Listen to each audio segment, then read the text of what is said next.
Oríṣiríṣi àwọn ọ̀rọ̀ ní máa ń ṣẹlẹ̀ lórílẹ̀‐èdè yìí àti jákèjádò àgbáyé, ṣùgbọ́n a mọ̀ wípé tá a bá wo orílẹ̀‐èdè Nàìjíríà, a rí i pé Nàìjíríà jẹ́ ara àwọn orílẹ̀‐èdè tí wọ́n kúndùn ẹ̀sìn dáadáa.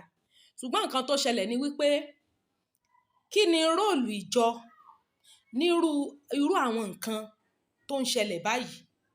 Èmi understand the fact wípé nígbà míì a fẹ́ bo nǹkan tí ò sì ṣe é bò rárá. Èèyàn ọkùnrin àti obìnrin fẹ́ra wọn, ẹ dẹ̀ gbéra yín délé, ẹ rí i pé oko bọ̀dá ò ṣiṣẹ́, tàbí bóyá àǹtí yẹn ò bo ẹ̀ẹ́dí, bóyá lákìrí bòtò ni tí ò lójú ara rárá. Kí ni ẹ ti sọ fún àwọn méjì tẹ́ ẹ so pọ̀ yìí pé tán bá délé, tán bá rí wípé kinní rí báyìí, ìgbésẹ̀ wo lẹ sọ fún wọn pé wọ́n gbé? Ṣé ẹ mọ̀ pọ́pọ̀lọpọ̀ ìgbà tí wọ́n bá lóko bó wọ́ bọ̀ gan àní ìbò, ìgbà abẹ́rẹ́ ni ó lo wọn bọ̀ lóòkùn.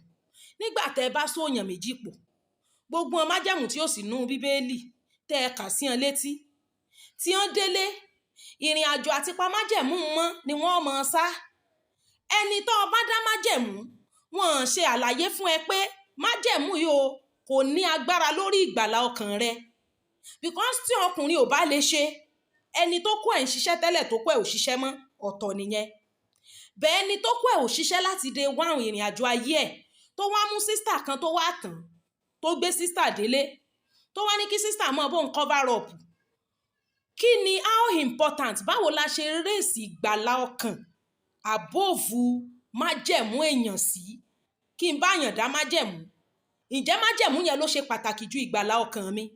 Torí ẹni tó ń bọ́ síta tó lọ ń gbé oyún wá, ṣé ẹni yẹn tiẹ̀ nígbàlà rárá?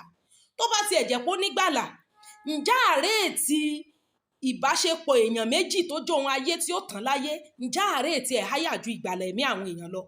Mo rántí ìgbà mo bẹ̀rẹ̀ iṣẹ́ yìí, dó mo ti ń ṣàwọn program mi tipẹ́tipẹ́, but there was a time tí lady kan dáná sun ọkọ ẹ̀ lóṣogbo ńgbà yẹn tí mo sọ àwọn àlàyé ọ̀rọ̀ kan. I know how all of these religious bodies back themselves and they were bullying me that time. Wọ́n ní mò ń poko, mò ń pobò. Mo ti dúpẹ́ lọ́dọ̀ Ọlọ́run, wọn ní ìwà burúkú kan mo wù tí wọ́n fi ń bú mi ńgbà náà. Wọ́n ní mò ń sọ oko, mò ń sọ òbò. Ẹ̀yin tẹ́ ìpè oko àtòbò, tẹ́ ẹ ló kọ mí, tẹ́ ń pè nínú ibi tẹ́yìn ti wá. Kí ni role tí ìjọ ń play? Kí ni role tí religious body ń play nínú irú nǹkan báyìí? Èèyàn méjì fẹ́ra wọn tán, wọ́n gbéra wọn délé. Àwa náà ńlá mọ́ ń sọ wípé ká dúró fún Ọlọ́run, nǹkan tí Ọlọ́run sọ, kí ìgbéyàwó kí ó jẹ́ mímọ́, kí àkètè kó já ìlérí. Tá a bá mọ̀ wípé ọ̀rọ̀ tá à ń sọ ó ń bá ìgbàgbé ó pàdé nínú ọkàn àwọn èèyàn àti nínú ọkàn wa, tá a sì mọ̀ wípé òótọ́ la pa ọ̀rọ̀ Ọlọ́run mọ́, ńgbà wá délé tán tá a rí wípé nǹkan yóò rí bẹ́ẹ̀, kí ni tí ìjọ, kí ni provision tán ti make kalẹ̀ for us to handle that? Torí bíbélì ní láti lè avoid the fornication, kí oníkúlùkù ọkùnrin níyàwó, kí oníkúlùkù obìnrin ní ọkọ. Ṣóyé wa, ẹni tó wá gbédélé ò ní property láti keep away from fornication, automatically you are not yet married. Bẹ́ẹ̀ yóò sọ pé láti lè pa májẹ̀mú mọ́, láti lè keep májẹ̀mú tá àmọ́ bí tẹ́ ẹ ti rí, ẹni kí wọ́n jókòó síbẹ̀. Unfortunately, àǹtí ò wá lọ́mọ lọ́ọ̀ta yóò lọ́mọ ṣe nǹkan tìjú, yóò mọ gbé oyún wá. Ẹni tó rọ̀ lọ́rùn láti lọ́mọ ṣe àgbèrè, ó fi hàn pé ó rọ̀ lọ́rùn láti pàdánù ìgbàlà ọkàn rẹ̀ nítorí wípé ó fẹ́ keep relationship òun ayé, nígbà tí Jésù ní kì í ṣe ìgbéyàwó lọ́rùn. Mo rí fídíò tí ìyá ńlá kan ṣe láàárọ̀ yìí. Ìyá yẹn sọ wípé àwọn tí wọ́n bá wà ní ṣọ́ọ̀ṣì kí wọ́n má fẹ́ wọn mọ́, wíyan èèyàn bú ni wọ́n wà níbẹ̀. Even though it's not so, àmọ́ nítorí awuyewuye tí ń ṣẹlẹ̀ lọ́wọ́, òun ló jẹ́ kí ìyá lè sọ̀rọ̀ bẹ́ẹ̀ yẹn, nítorí wípé it is just a desecration to the altar. To be candid, gbogbo genesis of this problem ó ní òótọ́ tí àìfẹ́ sọ ní body of Christ, ní ara Kristi, àìfẹ́ sòótọ́. A mọ́ láìkí ká mọ́ borọ́ mọ́lẹ̀, ká mọ́ pretendi, ká mọ́ lè sọ speak the truth to power. Gbogbo orú àwọn nǹkan yìí ní ń fa wàhálà. Mo ti sọ́rí lórí platform mi, tó bá ti ní ọkọ tó gbé ọkọ délé torí pé okó ẹ̀ ò ṣiṣẹ́, you are not yet married. Torí láìsí consummation, the real joining gangan òun ní kẹ́ ẹ dóra yín. Joining yẹn gangan ni sex, òun gan ni marriage. Torí ẹ̀ ló ṣe sọ pé if you join with an harlot you become one. Becoming one n tí ó sọ yín dì kan, òun gangan ni dídó. Torí ẹ̀ ló ṣe sọ pé ká mọ̀ dóra wa ká tó marry. Ọ̀pọ̀lọpọ̀ ẹ̀yin tẹ́ ń pariwo, tẹ́ ń lanu gbàgàdà bí ilẹ̀kùnlé ńlá, tẹ́ ń sọ̀sọ̀kúsọ, you are not holier than me. But when I sit here and tell you that this is how this thing is, this is how this thing is, ẹ bẹ̀rẹ̀ ariwo, ẹni wọ́n ń peke, wọ́n ń pòbò. Nígbà ẹ̀yin tẹ́ ẹ̀ poko tẹ́ ẹ̀ pòbò, ẹ wá wo ìtìjú. tí ẹni ojú tọ̀rẹ́ mi lánàá ojú òtì mi ẹni wọn ò lójú tì ní ẹni ọba ní ń tó ṣẹlẹ̀ yìí kò bí nínú ẹni gan ò ní gbàlà. kí ni I understand pé ẹlòmíì ìwà àgbèrè kan lẹ́ ń bẹ́nu ẹ̀jẹ̀ tẹ́lẹ̀ but tó bá jẹ́ wípé condition tí àǹtí yẹn sọ pé ó ṣẹlẹ̀ yìí ló ṣẹlẹ̀ ní tòótọ́, what is the provision of the church? ṣé ìjọ máa gbà àbí body of Christ máa gbà àbí religious body máa gbà pé kí obìnrin kó ní ẹni tó fẹ́ òun gbé òun délé okó ẹ̀ òṣìṣẹ́ òun wá kúrò lọ́dọ̀ ẹ̀? ṣé tó bá kúrò ṣé ẹ̀yin kan ò ní mọ̀ sọ̀rọ̀ sí i? so yóò prefer láti jókòó síbẹ̀ kó lọ mọ̀ ṣètà wá toró fẹ́ remain Mrs XYZ. gbogbo nǹkan tí Jésù sọ gan we have forgotten about it. nígbà tí Jésù sọ wípé marriage is not meant for everybody, ó láwọn míì wà tá ó jẹ́ pé bá bí wọn gẹ́gẹ́ bí Enoch, àwọn míì wà ayé sọ wọ́n di bẹ́ẹ̀, àwọn míì sọra wọn di Enoch torí ìjọba ọ̀run. Anybody can choose not to marry. The fact that you have married, that's your own personal business. The fact that someone has chosen not to marry, that's that person's business. You understand? bẹ́ẹ̀ mi pé ẹ ti compulsory ìgbéyàwó yẹn bí ìgbà pò ní ìgbàlà tí ó gbé èèyàn dọ́run, kálukú wá ń fẹ́ sáfẹ́ torí bọ́ sáfẹ́ mẹ́ǹtẹ́ Mrs XYZ, wọ́n wá ń dojú ti body of Christ. kí ni róòlù jọ nígbà tí irú eléyìí bá ṣẹlẹ̀? What is the role of church?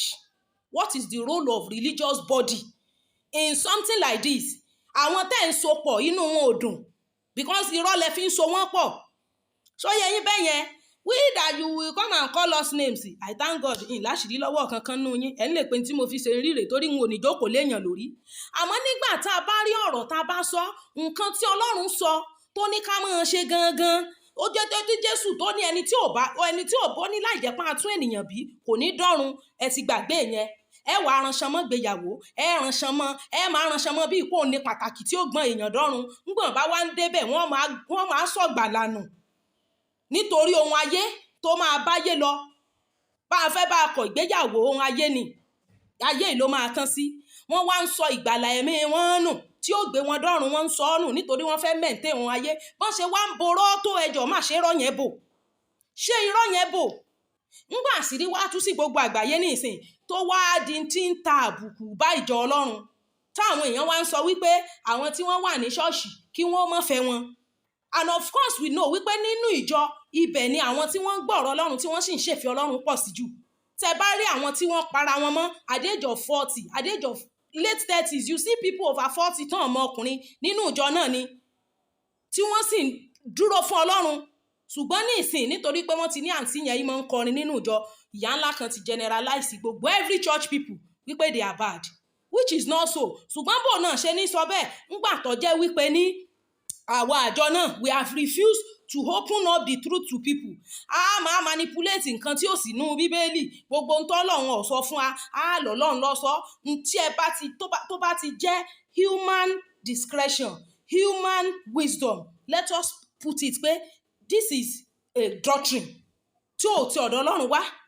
àwọn baba ńlá wa ni wọ́n gbé kalẹ̀ gẹ́gẹ́ bí ọgbọ́n wọn, a gbà gẹ́gẹ́ bí ọgbọ́n àwọn baba ńlá wa, a ní ìgbà gẹ́gẹ́ bí wípé Ọlọ́run ló sọ.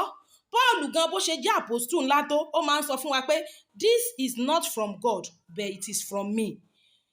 This is from God not from me. tí Paul tó bá fẹ́ ṣe àlàyé ọ̀rọ̀ á ní láti ọ̀dọ̀ Ọlọ́run lòun ti gba eléyìí. tó bá jẹ́ lọ́dọ̀ rẹ̀ ìmọ̀ràn tó fẹ́ fún wa á sọ pé òun lòun fún wa ní ìmọ̀ràn báyìí. ó máa differentiate bẹ́ẹ̀ nǹkan tí Ọlọ́run ò sọ ẹ lọ́lọ́run ló sọ. gbogbo wọn máa jẹ̀mú tá àmọ́ bí ẹ ti rí ẹ kà lé wọn lórí ẹ wàá sọ wípé ni wọ́n mọ̀ tẹ̀lé. eventually nǹkan bá wá débẹ̀ tán bá wá rí tí ò ní jẹ́ kán pa májẹ̀mú mọ́ wọn wá ní mind láti sọ ìgbàlà ẹ̀mí wọn nù. if not a máa ṣe ìtọ́sẹ̀lẹ̀ nìkan àìmọye hàn tán ti lọ tó náà fẹ́ kíìpù inú Mrs XYZ tí wọ́n jẹ́ wọ́n dẹ̀ lọ ń gbóyún wá látìta ní tó ṣe pé àgbèrè ni wọ́n ń ṣe. kí lè tó kúrò ń bẹ̀ lálàáfíà kó tó mọ̀ ṣe nǹkan tìjú. àbí àwọn tó lọ ń dó yẹn tó ń fún ẹ lóyún ojú wọn máa fọ́ wàhálà wọn ń yè nígbà tó bá bímọ tó ọmọ bá ń dàgbà wọn ní wá kílèmù ọmọ wọn later. what is the role of ìjọ nírúurú situation báyìí? àwọn tẹ́ ń sopọ̀ wọ́n délé okó òle òbòlà virgin ọ̀tọ̀, èèyàn tó bá jẹ́ virgin tó mọkùnrin ọ̀tọ̀, bẹ́ẹ̀ ni tí ó jẹ́ pé kò lójú ara rárá lákìrìbọ̀tò ni tàbẹ́ni tó ní vaginismus. you understand? kí ni kí wọ́n ṣe? tàbí ẹni tó yẹ pé ó ní one medical condition or the other, what should they do? Bẹ́ẹ̀ ọ̀pọ̀lọpọ̀ ẹ̀yin alábòsí, ẹ̀yin lẹ́ sọ pé àwọn sísítà kan òbó wọn ti dí wọn lé dóko, ẹ̀yin lẹ́ni lákìrìbọ̀tò ni wọ́n mọ̀ lójú ara, ẹ̀yin lẹ́ sọ pé ìsọkúsọ orí ibú ó ti ba yé ẹlòmíì jẹ́. Sọ̀rọ̀ mi yé wa, ńgbẹ bá wá débẹ̀ tán tí ò bá work out mọ́, kí ni kí wọ́n ṣe? Torí eléyìí tá a rí là ń sọ nísìn, àìmọye àwọn míì tó ṣe wípé in tí wọ́n ń go through nìyẹn, tán sì ti kà as normal thing, tán rí nírí wípé àgbèrè làwọn lọ ń ṣe, panṣágà làwọn lọ ń ṣe nípa pílọ gbé oyún wá láti ta fún ọkùnrin tí ò lè ṣe. Wọ́n ti sọ ìgbàlà nù. Tí àǹtí yẹn bá ní ìgbàlà ní tòótọ́ tó born again, tẹ́mi mọ́ Ọlọ́run gbénú ẹ̀, kò lè ever lọ mọ́ sleep with any other ọkùnrin. Ó mì pé ó kàn mínísítà ni, kò ní gbàlà. Bẹ́ẹ̀ni sì ní èpò àti àlìkíámọ̀ tí wọ́n bá ń dàgbà pọ̀, kájí ọmọ dàgbà pọ̀, tó bá yá àwọn ó separate ẹ̀. So ìyẹn ò túmọ̀ sí wípé àwọn obìnrin tí wọ́n wà nínú ṣọ́ọ̀ṣì pé èèyàn bú ni wọ́n. Ìyẹn ò ní gbàlà ni. Bíbélì sì ó sọ̀rọ̀ nípa children of perdition, pé àwọn ègbé ò lè ṣaláì má ṣègbé àfi tó bá ṣe kíni tó ronú pìwàdà. Ṣùgbọ́n wípé àwọn all other sisters tí wọ́n born again, tí wọ́n jẹ́ ọmọlẹ́yìn Kristi, tí wọ́n ń ṣe ìfẹ́ Ọlọ́run, tí wọ́n bá find ara wọn nírú situation pé bóyá ọkọ ò ṣiṣẹ́ tàbí ọkọ yẹn àtọ̀ ẹ̀ ò lè dọ́mọ, kí ni tẹ́ ẹ provide, kí ni provision tí ìjọ ṣe to take care of that area? Ẹ yé rèétí relationship ayé àbófù ìgbàlẹ̀ ẹ̀mí àwọn èèyàn. Ẹ̀yin ilẹ̀ ra wọn opó lẹ́ sọ̀rọ̀ sí wọn lẹ́pẹ́ ẹni wọn lọ́kọ, ẹ ra wọn single mother ẹ sọ̀rọ̀ sí wọn ẹni wọn lọ́kọ, ẹ ra wọn single ladies ẹ sọ̀rọ̀ sí wọn ẹni wọn lọ́kọ. Gbogbo yín ẹ ti mú àwọn tí wọ́n wà nú ẹ̀mí, tí wọ́n wà spiritually strong, ẹ ti sọ wọ́n di pé wọn ò ní gbàgbọ́ nítorí wípé kò sọ́kọ pẹ̀lú wọn. Ẹ̀yin tẹ́ ẹ wá lẹ́ lọ́kọ, ẹ ti sọkọ níní yẹn di passport to heaven. Rádaràdá lẹ sì ń ṣe, oyún àlè lẹ ń gbé fọ́kọ, àwọn anga àwọn ango lẹ exchange ọmọ wọn fúnra wọn, all because you want to maintain Mrs. XYZ. Orí burúkú rọ́bìṣì lọ́pọ̀lọpọ̀ yín ṣe. Kí wá láǹfààní orógbó ká apá tí ò lẹ́là tá a jẹ́ tí ò dùn, igi rẹ̀ ò ṣe é dáná, ewé rẹ̀ gùn ò ṣe é ṣùkọ. Kí ni kókó? Kí ni tíjọ ń ṣe? Àbẹ́kàn jókòó ẹ pàtẹ́wọ́ ẹgbẹ́ báàgì yẹn sórí ọ̀fẹ́ mọ́ lọlé náà ni. Ó yẹ ká ẹ lè mọ fún wọn láwọn ìdánilẹ́kọ̀ọ́ báyìí náà. Bẹ́ẹ̀ ni ẹni tó kọ́ ẹ̀ ń ṣiṣẹ́ tẹ́lẹ̀ tó déédéé múná lọ along the line, ọ̀tọ̀ nìyẹn. Bẹ́ẹ̀ ni tó kọ́ ẹ̀ ò ṣiṣẹ́, tó wọnú ìjọ wá, tó wá fẹ́ sísítà, tó wá gbé sísítà délé tán, sísítà rí pókó rẹ̀ ò ṣiṣẹ́. Kí ni kí sísítà ṣe? Tí sísítà yẹn bá jump out of that marriage, ẹ̀yin náà lẹ́mọ̀ fi ṣe yẹ̀yẹ́. Tó bá lọ ọ̀tá tó lọ gbóyún wá, ẹni alágbèrè ni. Níbi táyédé dúró yìí, ntọ́ ọba ti mọ̀ pọ̀ pé rẹ̀, tó sì ti mọ̀ wípé kò lòdì sí ìfẹ́ Ọlọ́run rẹ̀ tó ń sìn ní kó o ṣe. Ṣùgbọ́n tó bá sọ pé ẹ fọ́ pílìsì àwọn kan nítorí pé ọ̀fẹ́ mọ tí ọ̀fẹ́ nítorí tí wọ́n sọ, èkó ẹ̀rọ ẹ̀ ọ̀bọ̀kọ́ o. Torí most of the time one thing I have learnt in this life is orí gbogbo téèyàn ti jú gan ni wọ́n hate èèyàn. I'm telling you, wọ́n ránṣẹ́ wọ́n rán ìyá ẹ̀. Tó o bá ti mọ̀ pò ó pè rẹ tó pé ọ, tí ò ní mú tìjú wá, tí ò ní mú kí ẹ̀gàn bá ntó olóògbé dání tó ń ṣe, tí ò ní mú kí ìgbàlà ọkàn rẹ kó bàjẹ́ ní kó o ṣe. Bẹ́ẹ̀lì ní tí ò bá ti sí ìdálẹ́bi inú ọkàn rẹ, ìsinmi ológo lọ́ọ̀nì. Ẹ rè wá kún àwọn iṣẹ́ yín lẹ́yìn tẹ́ ẹ jẹ́ àwọn tẹ́ ẹ máa ń ṣe ìdánilẹ́kọ̀ọ́ fún àwọn ọmọ, àwọn premarital counselor yẹn. Go and add to your syllabus. Go and add to your syllabus. Ẹ jẹ́ kó máa yí àwọn èèyàn. Ẹni tó kọ́ ẹ̀ òṣìṣẹ́, irú ẹni yẹn ò lè ní ìyàwó. That person cannot join. Kò lè, because the real joining is sex. Oko tó sì fi dó obìnrin iná lọ níhun. So you cannot join. Tó bá gbóbìnrin sílé, you just making a fool of yourself and of that person. Ẹ ní sọ yẹn gbàgàdà fún wọn kán gbọ́. Ẹ máa tanra yín jẹ́, ẹ máa jòkó, ẹ máa tanra yín lórí irọ́, lórí itẹ́, lórí òfurufú. Èèyàn máa sọ gbàlànà. Àbẹ́ rò pé irú eléyìí ní ìsìn, ṣe rò wípé òní oró kan ní ó rí rìn àjò tó ń gan rìn. Ṣé èèyàn ọmọ rírìn lẹ́sẹ̀ rẹ̀? Kí ni mark tó ń fún ìjọ Ọlọ́run? Kí ni mark ìjọ tí Kristi tó fi ẹ̀jẹ̀ rẹ̀ rà padà, tó fi blood ẹ̀ sanctify? Kí ni presentation tó ń fún ìjọ? Àwọn tí wọ́n ń sin Ọlọ́run, tí wọ́n ń kọrin fún Ọlọ́run, tí wọ́n ń minister fún Ọlọ́run in one way or the other nínú ìjọ. Kí ni ojú tí ó fẹ́ kí àwọn èèyàn ó fi máa rí wọn? Mo béèrè wò. Kí ni tí impact tí ìjọ ní in this kind of situation? Yes, torí gbogbo orú nǹkan báyìí tẹ́ bá rí ọ̀dọ̀ àwọn olíólì ní ti máa ṣẹlẹ̀ jù. Why? Because wọ́n believe wípé káwọn ṣáà maintain vow yẹn, káwọn maintain union yẹn at the expense of their salvation. And mo dẹ̀ máa ń sọ, I rate salvation above any other thing in this life.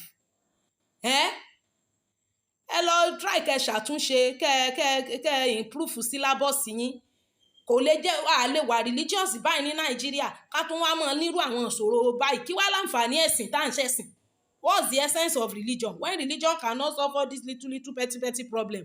Ẹni tó kọ́ ẹ̀ ò bá ṣiṣẹ́, ìyẹn ò lè fẹ́ yàwó. Ẹni tó bọ̀ ẹ̀ ò bá ṣiṣẹ́, ìyẹn ò lè fọ́kọ. Full stop. Ẹ ní lè poko, ẹ ní lè pòbò. Ẹ láwọn tó ń pè ó born again. Ẹ̀yin tẹ́ born again, ẹ wo, look at the result of your born again now. Kí ló wà ń bẹ̀? Ẹni tó kọ́ ẹ̀ ò lè ṣiṣẹ́ tàbí táàtọ̀ ẹ̀ ò lè dọ́mọ, kán lọ adopt ọmọ.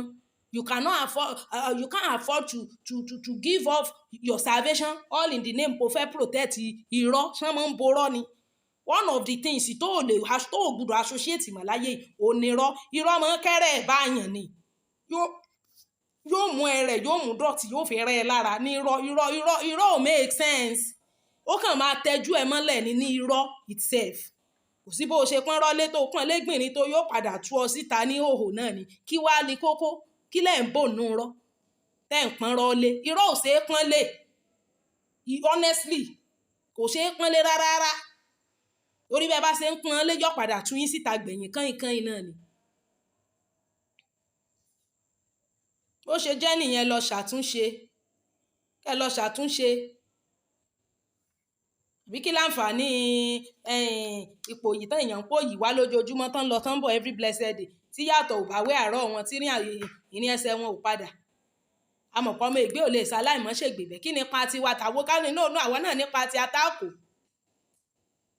Nípa ká mọ́ rate àwọn nǹkan tí ì ṣe heavenly things, ká mọ́ rate above heavenly things tí Ọlọ́run ò ní bi wá léèrè. Ìgbàlà tí Ọlọ́run á bi wá léèrè gan lọ́run àti ẹ̀wá rate important ẹ̀ mọ̀. Ẹ lọ ṣàtúnṣe, if not irú eléyìí á mọ̀ rí lọ ni. Ọlọ́run gbọ́, èmi ò dẹ̀ fẹ́ ká tiẹ̀ rí irú ẹ̀ mọ́. Thank you.